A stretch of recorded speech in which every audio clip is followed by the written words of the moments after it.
This channel does not promote any violent, harmful, or illegal activities. All content provided by this channel is meant for an educational purpose only.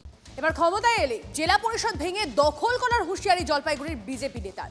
পরিবর্তন সংকল্প যাত্রায় বিজেপির জেলা সহসভাপতি চন্দন বর্মনের হুঁশিয়ারি, বিজেপি ক্ষমতায় এলেই ছাপ্পা ভোটে জিতে যারা জেলা পরিষদের সদস্য রয়েছে তাদের পদত্যাগে বাধ্য করা হবে। যদি না হয় তাহলে ঘাড় ধাক্কা দিয়ে জেলা পরিষদ থেকে তাড়িয়ে দেওয়া হবে। ফাঁপা হুঙ্কার বলে পাল্টা তোপ তৃণমূলের। বিজেপি 200-র বেশি আসনে জিতবে, তাই 2026-এর UEM Jaipur is a perfect target for prospective students aspiring for good jobs, good education with future-ready skills. নির্বাচন পিসি ভাইপোর বিসর্জন। আমি বলতে চাই, গত পঞ্চায়েত ভোটে যে সমস্ত পঞ্চায়েত জিতে প্রধান হয়েছে তৃণমূলের, যে সকল পঞ্চায়েত সমিতির সদস্য ভোটে জিতে ছাপ্পা ভোট করে পঞ্চায়েত সমিতি দখল করে আছে, যে সমস্ত জেলা পরিষদের সদস্য ছাপ্পা ভোট করে দখল করে জেলা পরিষদ দখল করে আছে, 26 মে মাসের যে তারিখে রেজাল্ট বের হবে 3 দিনের মধ্যে তাদেরকে ইস্তফা করাবো আমরা। তাদেরকে ঢুকতে দেব না। আপনাদের মূল্যবান ভোট চুরি করে তারা সেই দখল করে আছে পবিত্র জায়গাগুলোতে, তারা নোংরামি শুরু করেছে। বিতর্ক বাধ্যেই মন্তব্যের ব্যাখ্যা দিয়েছেন বিজেপি নেতা। পঞ্চায়েত সমিতি, জেলা পরিষদ সমস্ত তো ছাপ্পা ভোট দিয়ে মানুষের যে গণতান্ত্রিক অধিকারকে প্রয়োগ করতে দেয়নি, এবং যে বুথে ভোট হয়েছে কাউন্টিংয়ে সেই হরণ করা হয়েছে।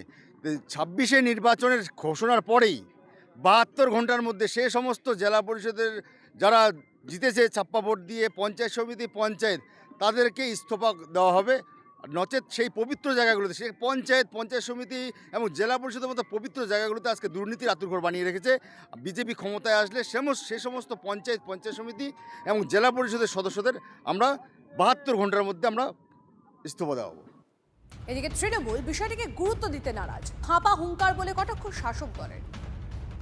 যিনি এই কথাটা বলছেন গণ্ড মূর্খের মতন কথা বলছেন, কারণ পশ্চিমবঙ্গে অবাধ নির্বাচন হয় এবং শান্তিপূর্ণ নির্বাচনের মাধ্যমেই পশ্চিমবঙ্গ সরকারের পঞ্চায়েত থেকে শুরু করে জেলা পরিষদ থেকে শুরু করে এমএলএ এমপি সবই পদ্ধতিগতভাবে হয়।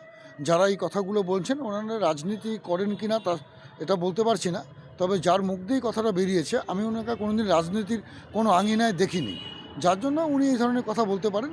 এটাকে আমরা কেয়ার করি না, কারণ তৃণমূলের মতন চলছে। বিজেপি কর্মীদের গুলি করার নিদান তৃণমূলের হলদিবাড়ি টাউন ব্লক সভাপতি অমিতাভ বিশ্বাসের। ইডি আধিকারিকদের লাঠি পেটা করার হুঁশিয়ারি টাউন ব্লক সভাপতির।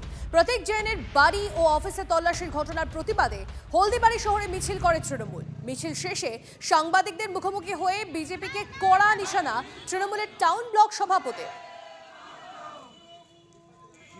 ইডির পিছনে মধ্যে দুটো ডান্ডা মারা উচিত, তাহলে ঠিক হবে। ও হচ্ছে বিজেপির চামচাগিরি পশ্চিমবঙ্গে চলবে না। বিজেপিকে ধরে রাস্তায় যাতে গুলি করে মারে পশ্চিমবঙ্গের মানুষ, আমি সমস্ত ব্লকের 342টা ব্লকের তৃণমূলের সমর্থকদের বলবো ওদের ভিতরে ডান্ডা দিয়ে সেই চোরকে যেন পশ্চিমবঙ্গ থেকে দূর করে। যেমন ঝাড় তার তেমন বাস, আর গুলি করে মারার আগে ওনাকে বলবো উনি কত বড় বন্দুকবাজ হয়েছেন। হ্যাঁ, একটা পাখি মেরে দেখাক, তারপরে বিজেপি কর্মীদের গুলি করুক।